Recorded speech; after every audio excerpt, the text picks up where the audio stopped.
Assalamu alaikum wa rahmatullahi wa barakatuh, ndugu wasikilizaji na watazamaji wetu. Leo hii tunawaletea khutba adhim ambayo iliyotolewa na Al-Habib Sheikh Isa Lilumba katika msikiti wa dini moja Mungu moja mkoani Morogoro, akielezea madhila ambayo iliyofanyika katika nchi hii ya Tanzania, lakini vile vile nini sasa Watanzania wafanye. Wakati Mtume sallallahu alayhi wasallam iliwahi kupita jeneza la Yahudi, kafir, mtu ambaye ni kafiri amekufa, na ilikana katika aqida bila kupepesa macho, mtu akifa si Muislamu anaenda motoni, wala hakuna shaka katika hilo. Lakini pamoja na jambo hilo, Mtume sallallahu alayhi wasallam alisimama akawa analia. Masahaba anamwambia, ya Rasulullah, innahu yahudiyyun, aliyekufa ni Yahudi. Yani hakuna sababu ya kusikitika. Mtume sallallahu alayhi wasallam anasema, nafsu hii ni nafsi imeniponyoka ikaingia motoni bado liko hai. Akasikitika kwa ule binadamu kusema kwa. Kwa hivyo hili ambalo limetokea bila shaka ni jambo linakuhuzunisha, na nikuhusieni ndugu zangu katika imani, pamoja na kuhusiana nafsi yangu na hasa kwa vijana wenzangu, tujitahidi wakati mwingine kufanya mambo yetu kwa busara na kwa subira zaidi kuliko namna ambavyo inawezekana watu wangefanya. Lakini pamoja na hilo, hili linatukumbusha kauli ya Allah subhanahu wa ta'ala. Mwenyezi Mungu subhanahu wa ta'ala anasema katika sura An-Nahl aya namba 34, akimkuu maneno ya yule mfalme, yule mtawala Malkia Bilqis aliyekuwa akitawala katika mji wa Yemen, baada ya kupokea barua kutoka kwa Suleiman alayhi salam ikitaka yeye na watu wake wasilimu, waende kwa Suleiman hali ya kuwa wamesilimu. Baada ya kuwakusanya watu wake na viongozi wake washauriane, ishakuja oda kutoka kwa Suleiman, yeye mtawala kama ambavyo hili ni mtawala, atuamrisha jambo ambalo ni kinyume na mila yetu, jambo ambalo ni kinyume na utashi wetu. Ataka sisi tusilimu na tuende kwake hali ya kuwa tusilimu. Hebu niambie nyinyi mwaonaje jambo hili? Aya maarufu, kisa maarufu, baraza lake lote likamwambia, mama usijali, sisi ni watu wa vita, sisi ni wataalamu katika mapambano, fal amru alayhi, amri juu yako, kama ni vita tuko tayari kupigana na hatuambii kitu. Kwa lugha ya kisasa tungesema kinaweza kikanuka, wakitumia maneno kama hayo. Yule mama alikuwa na busara, hakutazama tu katuamrisha tunaweza kupigane, bali alifanya ibra, akazingatia na kutafakari athari ama implications, madhara na matokeo ya hivyo vita watakapopigana. Akasema maneno muhimu ambayo Allah subhanahu wa ta'ala ameyarekodi katika Qur'an na akayakiri maneno hayo. Qalat, akasema yule mama, innal muluka idha dakhalu qaryatan afsaduha wa ja'alu a'izzata ahliha adilla wa kadhalika yaf'alun.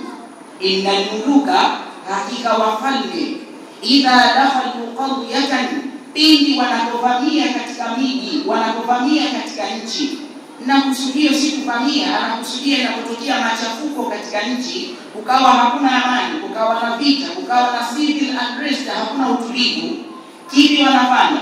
Asema afsaduha, huwa wanafanya uharibifu, wanafanya massive destruction, uharibifu mkubwa. Ndugu zangu katika imani, sisi hatukufikia katika kiwango hicho cha kuwa ni vita, lakini sote tulishuhudia uharibifu uliotokea. Ndugu zangu katika imani, hili jambo liko wazi.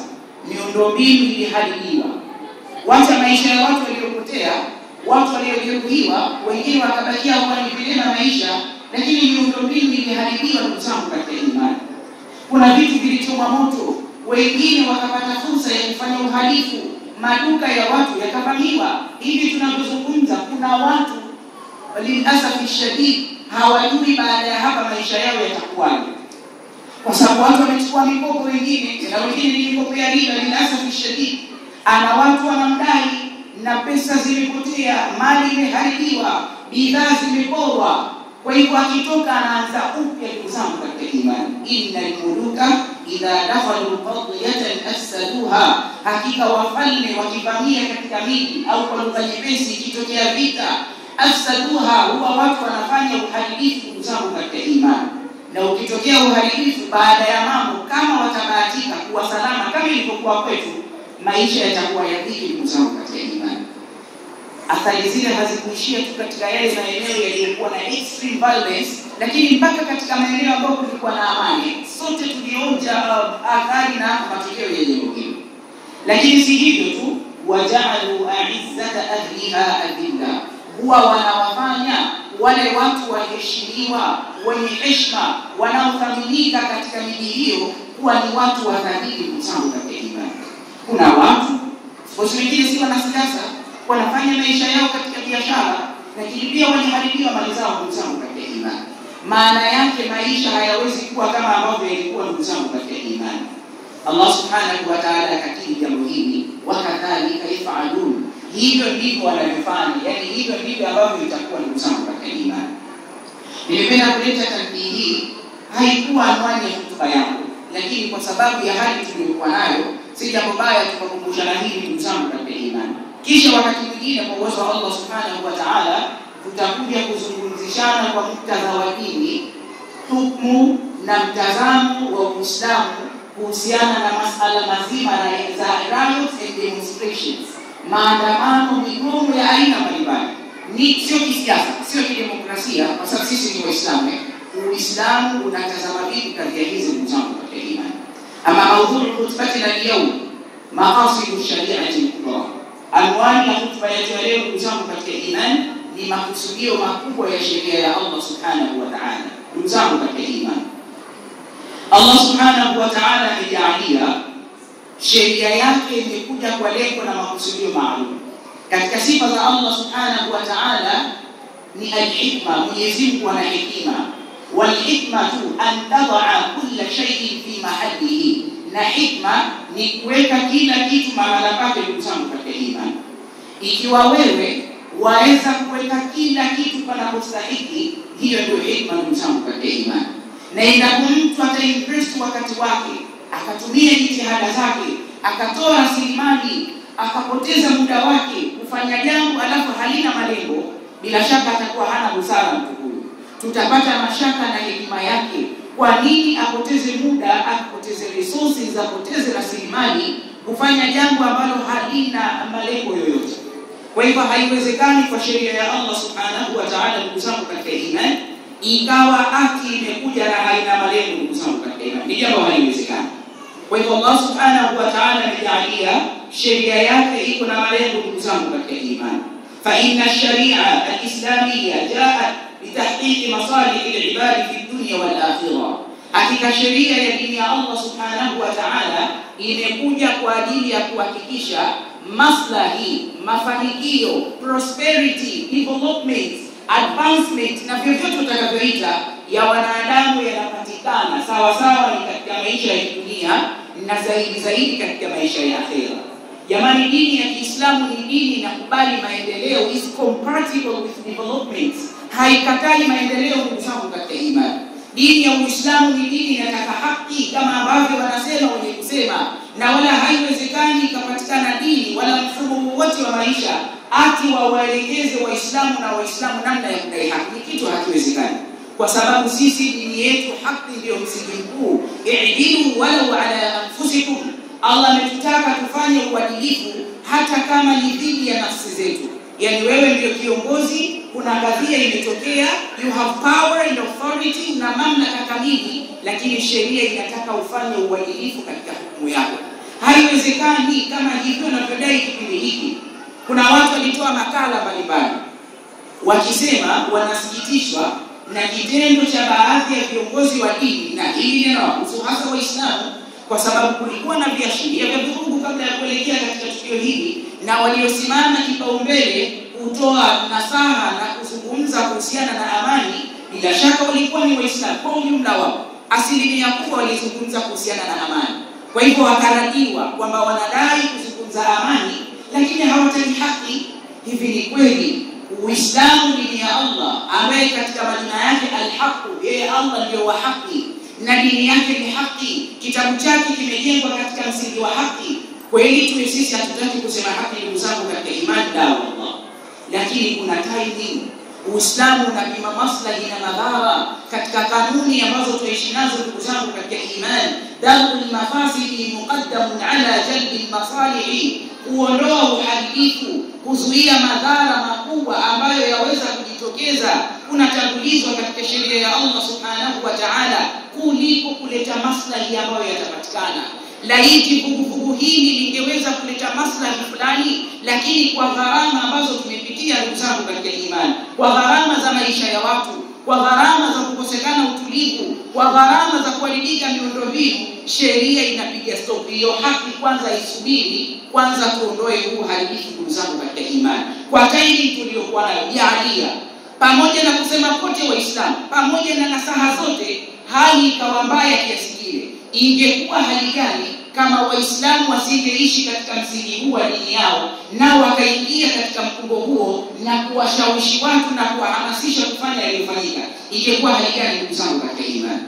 Darul mafasidi muqaddamun ala jalbi almasalihi, wa hadha qasdun li shari'atina alislamiyya. Kuondoa madhara, kuleta usawa na uadilifu, kuondoa madhara kabla ya maslahi ni kusudio katika makusudio ya sheria ya dini ya Allah subhanahu wa ta'ala. Laiti tungetaka kuzungumza haki ndugu zangu katika imani, hali ingekuwa mbaya zaidi. Tukapima, je, tuzungumze haki ambazo na sisi kama Waislamu tunazidai, hatukupewa miaka yote? Katika kipindi hiki ambacho tunaona kuna vulnerability, kuna mianya ya kutokea machafuko, na sisi tupatie hapo hapo, au tutangulize maslahi makubwa ya amani na utulivu, kisha baada ya kutulizana tutumie njia ya mjadala na kunasihiana kuliko kuwa bora ili tupate maslahi? Sheria yetu katuongoza tuweke maslahi yetu pembeni, tutangulize maslahi mapana ya nchi na watu wote ndugu zangu katika imani. Ndio maana ukaona kauli mbiu ya Waislamu kipindi kile ilikuwa ni amani, kwa sababu amani haina mbadala ndugu zangu katika imani. Sote ni mashahidi, watu wamepoteza maisha, utakompensate nini na maisha yao ndugu zangu katika imani? Fanya ndio tumepata yote tunayoyataka, tukapata mageuzi wanayoyataka, tukapata maisha mazuri, tukaenjoy economic prosperity, lakini kwa gharama za watu waliokufa ndugu zangu katika imani. Je, uchumi mzuri unaweza kurejesha uhai wa hao ndugu zangu katika imani? Ni jambo haliwezekani. Kwa hivyo Uislamu katoa mwongozo katika mazingira kama hayo. Kweli haki zinatakiwa, lakini darul mafasidi muqaddamun ala jalbi masalihi, kuzuia uharibifu ambao inaonekana utakuwa ni mkubwa unatangulizwa kuliko kuleta maslahi ndugu zangu katika imani. Kwa hivyo msingi wa sheria ya Allah ni kuleta maslahi ya dunia pamoja na akhera ndugu zangu katika imani. Sitaki kusema sana kwa sababu wakati wake utafika ndugu zangu katika imani. Kwa hivyo wanachuoni wakaturahisishia sheria ya Allah subhanahu wa ta'ala, ukiichunguza kwa jicho la kinifu utakuta malengo yake makubwa ni 6, ambayo mengine yote yanarejea hapo ndugu zangu katika imani. Lengo la kwanza, tena ala tartib kama yalivyopangwa, hifdhuddin, ni kuhifadhi dini.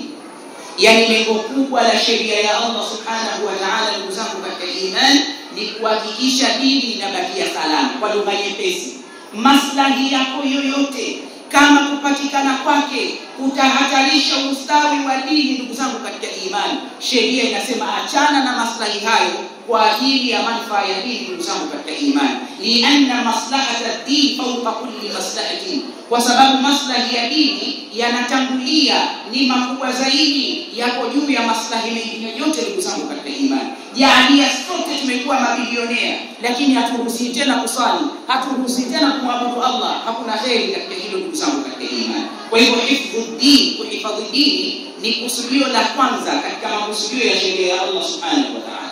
Kisha kusudi la pili, hifdhun nafsi, ni kuhifadhi nafsi.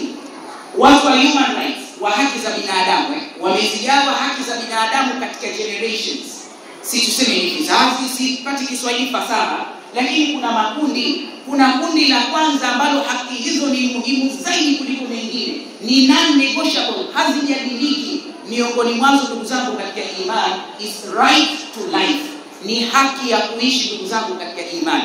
Ukija kwenye sheria ya Uislamu, baada ya maslahi ya dini inafuatia uhai wa mtu. Ndio maana sheria inatuambia hata kama tuna maslahi tunayatafuta, kama yatapatikana kwa gharama za uhai wa watu, la wallah, tutaacha maslahi hayo kwanza ili tulinde uhai wa watu. Darul mafasidi muqaddamun ala jalbi masalih, kuondoa uharibifu, kuondoa madhara ya watu kupoteza maisha unatangulizwa kabla ya kuleta maslahi. Ndugu zangu katika imani, hifdhun nafsi wa hifadhi nafsi. Lakini lengo la tatu ni hifdhul aqli, uhifadhi akili. Nyie mwanisikiza kwa vile mna uhakika na mnadhania kwamba akili ziko timamu, sio? Hivi mngekuwa na yaqini wal iyadhu billahi min dhalika kwamba huyu jamaa hapa ndio zishapiga shoti, kuna mtu angekuwa ananisikiza hapa, bali atakuswali pia inakuwa sio wajibu, na ukiswali haizingatiwi na Allah. Yani ili mtu akalifishwe na sheria, fala budda an yakuna balighan aqilan, awe ni mtu mzima na akili timamu. Kumbe akili ni neema kubwa, mpaka kukalifishwa na sheria ya Allah kunategemea mtu awe na akili timamu. Akili ni neema. Kwa hivyo sheria ikaweka mambo mbalimbali kwa ajili ya kuhakikisha akili zinakuwa salama. Wakati hauturuhusu kusema mengi sana kwa sababu tumechelewa kuanza kutupa. Ama jambo la nne, jambo la tatu actually, hifdhun nasli, uhifadhi kizazi. Uhifadhi kizazi.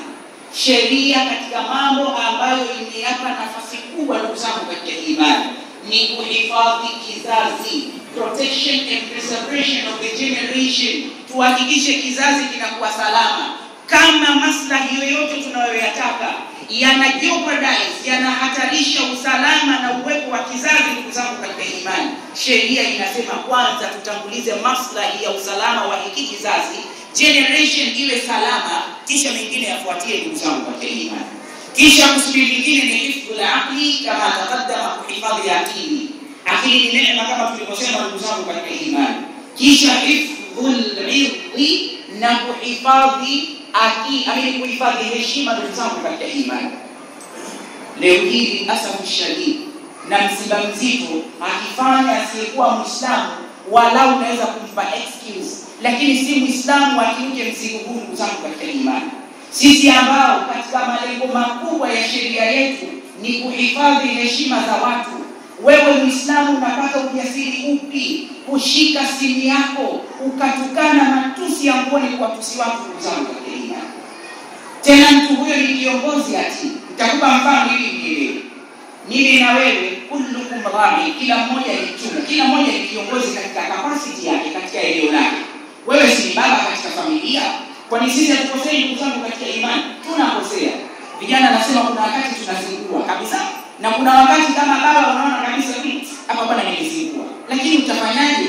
Hauwezi kuruhusu mtoto akakuingia venye anataka. Tujalie kweli mzee umeteleza, umefanya makosa, je, hilo linampa haki mtoto wako kukutusi, ndugu yangu katika imani? Huwa napenda kutoa mfano huu. Haifai kwa mzazi kumuita mtoto wake, tena mtu mzima, mbele ya watoto majina mabaya. Mzazi tujalie kateleza, kamuita mwanae mbwa wewe. Yaani wewe mzazi wako anakuita mbwa mbele ya familia yako. Mzazi amepatia, amekosea. Amekosea. Je, kukosea kwake does it give you the right? Unakupa wewe haki sasa, una justify kumwambia wewe ndio baba yake mbwa? Tuzingatie Uislamu. Mzazi kakosea, kakuita mbwa mbele ya watoto wako. Je, kosa lake hili linakupa wewe haki ya kumrejeshia tusi hili? Haikupi haki hiyo, kwa sababu yeye ni mzazi, kwa ile nafasi yake na heshima. Utaburumia moyoni mzee amekosea, lakini huwezi kumlipiza, ndugu zangu katika imani. Waonaje ikawa sasa ndiye kiongozi anayeongoza nchi nzima, ndugu zangu katika imani? Waonaje kiongozi, imamu wako msikitini, let's say ni mufti katika nchi yako, ni shekhe anakubalika na kuongoza Waislamu, wewe ukatumia enzi zako kumtusi na kumkosea adabu, ndugu zangu katika imani, hata kama amekosea, hilo haiwezi kuwa jambo la sawa, ndugu zangu katika imani. Kwa hivyo Uislamu kaangalia kuna mambo muhimu katika maisha ya watu, ukaweka haya makusudio sita, ndugu zangu katika imani. يقول تبارك وتعالى وبقوله يهتدي المهتدون فإذا قرأت القرآن فاستعذ بالله من الشيطان الرجيم. أعوذ بالله من الشيطان الرجيم. ثم جعلناك على شريعة من الأمر فاتبعها. بارك الله لي ولكم بالله بتقوى الله عز وجل وطاعته فقد فاز المتقون وقد فشل المبطلون. وزعموا بالإيمان لنقصيه kama ninavyohusia nafsi yangu ovu kwa mara ya pili kumcha Allah subhanahu wa ta'ala, kwani hakika mambo yalivyo wamefaulu waliomcha Allah subhanahu wa ta'ala, na wakafeli vibaya sana wale ambao hawakumcha Allah subhanahu wa ta'ala. Na huwezi kudai kumcha Allah subhanahu wa ta'ala unless otherwise utafuata na kuheshimu haya makusudio makubwa ya sheria ya Allah subhanahu wa ta'ala. Na kwa kuheshimu makusudio haya ndiyo prosperity, mafanikio wanayoyatafuta watu yatapatikana. Wallahi thumma wallahi, laiti tutatumia akili zetu tukakontravii, tukaenda kinyume, tukatupilia mbali, tukadharau makusudio haya makubwa ya sheria ya Allah, iwe katika dola yoyote, ndugu zangu katika imani, amani ya kweli haiwezi kupatikana. Kwa hivyo sisi kama Waislamu tuna wajibu, ndugu zangu katika imani, yeyote atakayekeuka umoja katika haya afahamu amedharau sheria ya Allah subhanahu wa ta'ala. Na ukidharau sheria ya Allah umemdharau Mwenyezi Mungu subhanahu wa ta'ala aliyeweka hayo, ndugu zangu katika imani. Hifdhuddin, kuhifadhi dini. Nikusaidia katika hizi heka zilizotokea, dini yetu imeathirika, ndugu zangu katika imani kabisa. Lilitoka kauli hairuhusiwi watu kuswali swala ya Ijumaa. Kwetu sisi ni athari, ndugu zangu katika imani, ni athari. Madarisi yalifungwa, ndugu zangu katika imani. Hawa ndio watu wanahenga imani zetu hizi za kupepea, ndugu zangu katika imani. Vile tunasikia mawaidha ndio walau tuko hivi tulipokuwa, japokuwa tuna matatizo chungu nzima. Waona itakuwa hali gani laiti kitanuka kama watu wanavyosema, tukazuiliwa kufanya ibada, ndugu zangu katika imani. Dini itakuwa salama, itakuwa imeharibika, ndugu zangu katika imani. Dini itaathirika. Wa maslahatu din kama taqaddama fawqa kulli maslahati, maslahi ya dini yatangulia kwanza zaidi ya maslahi mengine yoyote. Kwa hivyo kabla hatujaakti kitu chochote, ndugu zangu katika imani, tutazame, je, hilo tunalolifanya linaweza kupelekea realization, kuhakikika na kutimia kwa yale makusudio ya sheria ya Allah subhanahu wa ta'ala. Dini yetu itahifadhika katika hilo, ndugu zangu katika imani. Kisha hifdhu nafsi, kuhifadhi nafsi. Mwenyezi Mungu sisi katika jambo letu ameheshimu haki ya kuishi, hakuna mfano wake. Hakuna mtu yoyote, siye mtu anayepropagate kwa ajili ya human rights wala Umoja wa Mataifa wala yeyote ati atufundishe sisi Waislamu umuhimu wa haki ya kuishi. Hajatokea mtu huyo. Uislamu umefikia hatua wa kusema anna man qatala an-nafsa, yeyote atakayeua nafsi faka annama qatala an-nasa jami'a, kaua mtu mmoja tu ni kama kaua watu dunia nzima, ndugu zangu katika imani. Bali Uislamu kawajibisha qisas kwa yule aliyeua naye auawe, japo wao hawalitaki hili. Yetu wanadai kupigania haki za binadamu. Atakayeua auawe kwa sababu ya umuhimu wa mtu kuishi, ndugu zangu katika imani. Uislamu katika mambo walioharamisha ni al-intihar, kujinyonga. Kuna watu wanajidanganya ati kwa sababu ya ugumu wa maisha, kwa sababu ya kaza, kwa sababu ya madeni, ni bora ajiue akapumzike. Wallahi hakuna kwenda kupumzika, ndugu zangu katika imani. Yeyote atakayechukua kisu akajichoma, basi lisu lake atakuwa nalo motoni. Mtume sallallahu alayhi wasallam anasema aendelee kujichoma milele na milele akiwa katika moto wa Allah. Na yeyote atakayechukua chuma akajipigiza ili afe, chuma lake litakuwa mkononi siku ya kiyama, endelee kujipiga nalo milele na milele akiwa katika moto wa Allah subhanahu wa ta'ala. Wa man tahassa summan, na yeyote atakayekunywa sumu ya mende, ya panya, whatever, ili ajiue ati kwa sababu yoyote ile, basi sumu yake atakuwa nayo mkononi siku ya kiyama, aendelee kuilamba milele na milele. Bali ilifikia hatua mmoja kati ya masahaba baada ya kupata jeraha katika vita akajimalizia kitendo kile. Mtume sallallahu alayhi wasallam akasema, amma hadha fa huwa min ashabin nar, huyu mtu aliyejiua huyu ni katika watu wa motoni. Kwa kuheshimu na kuonyesha umuhimu wa haki ya kuishi, ndugu zangu katika imani, alipigana jihad, angestahili kupata firdausul a'la, lakini kwa kitendo cha kutokuheshimu haki ya kuishi, kujimalizia kwa sababu ya jeraha, Mtume akamhukumia moto, ndugu zangu katika imani.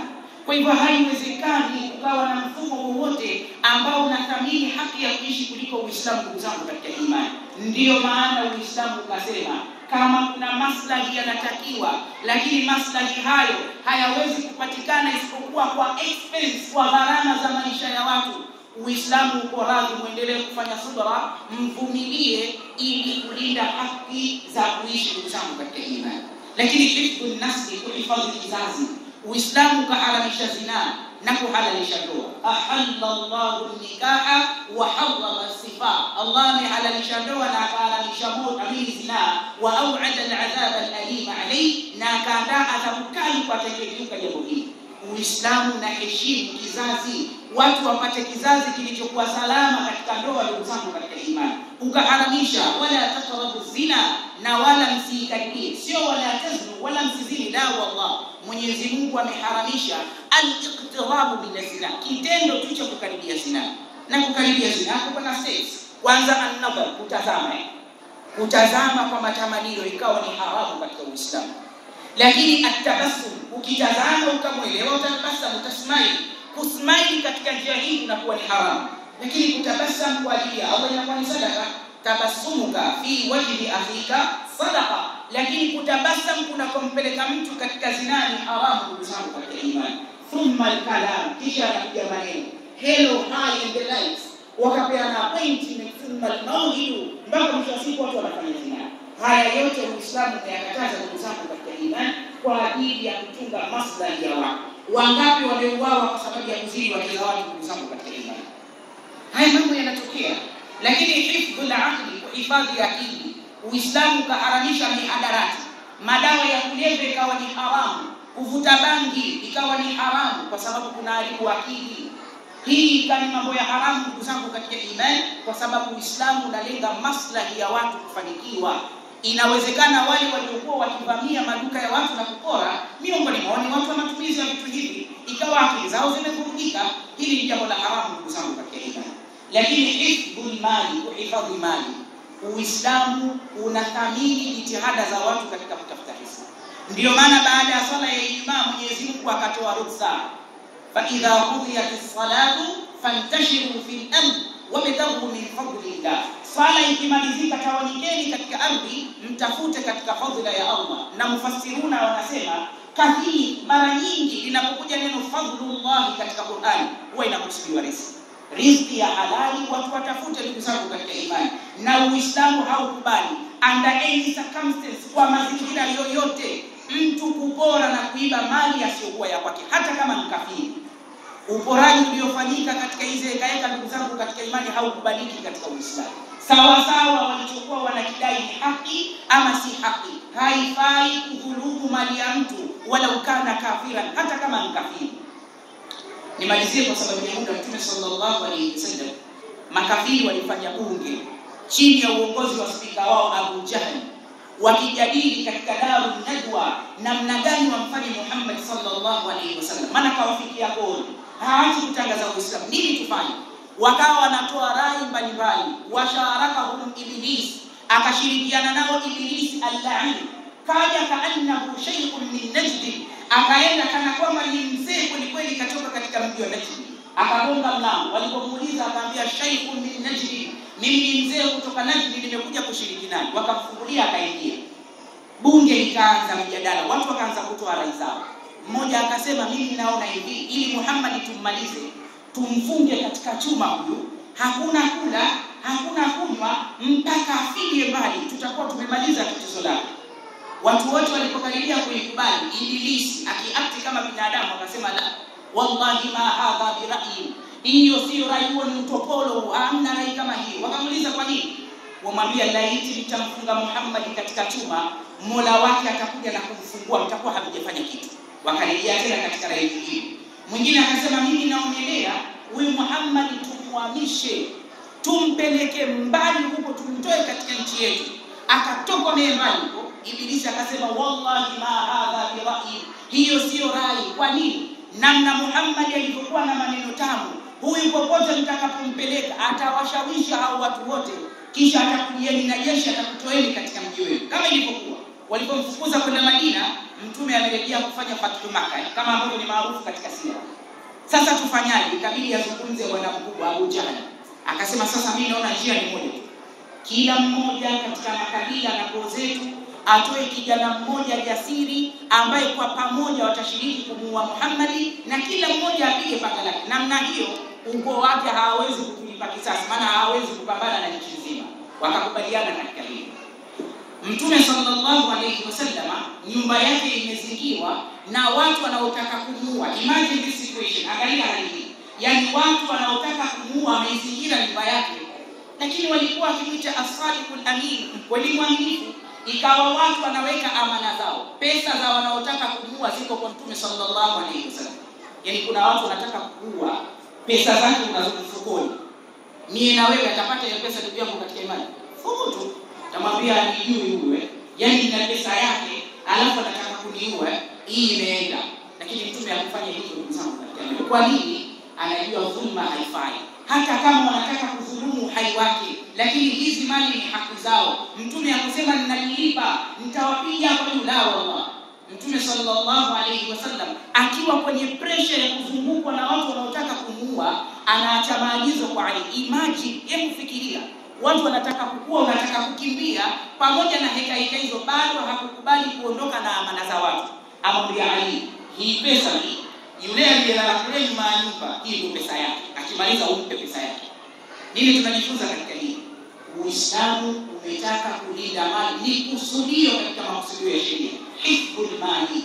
Kwa hivyo under any circumstance haiwezekani kudai kwako haki iwe ni kweli si kweli, ukarahisisha na kuruhusu kitendo cha kupola mali za watu. Ndugu zangu katika imani, hili ni jambo si sawa, na hata wanaoshiriki katika mambo hayo wanatakiwa kukemea hili. Ndugu zangu katika imani, wasipokemea itaonekana wote ni wahuni, kwa sababu hawajakemea uhalifu uliofanyika, hawajakemea matusi yaliyotukanwa, hawakemei uwizi unaofanyika, na namna hiyo inaharibu. Hata kama kweli mnadai kitu cha kweli, nyote mtaonekana kuwa hamfanyi. Ndugu zangu katika imani, usiye ikiwa kweli mimi na wewe tunamkusudia Allah subhanahu wa ta'ala, basi tuheshimu na kuthamini haya makusudio makubwa ya sheria ya Allah subhanahu wa ta'ala. Wakati mwingine Allah subhanahu wa ta'ala kijalia kuna haja tuzungumze ndugu zangu katika imani, al-manzur al-islami, mtazamo wa Uislamu, Islamic perspective on riots and demonstrations. Mtazamo wa Uislamu kuhusiana na masala ya maandamano ama migomo mbalimbali katika kudai na kuraise awareness na issues mbalimbali. Je, Uislamu unasemaje? Njia hiyo ikitumika inafaa, sio kutoka kwa mtazamo wa kisiasa. Tukizungumza kisiasa kila mtu atakuwa na mtazamo wake, na hilo linawezekana, lakini tuzungumze kidini ambayo sisi ndio lengo la maisha yetu. Ndugu zangu katika imani, inna Allaha wa malaikatahu yusalluna 'alan nabiy ya ayyuhalladhina amanu sallu 'alayhi wa sallimu taslima.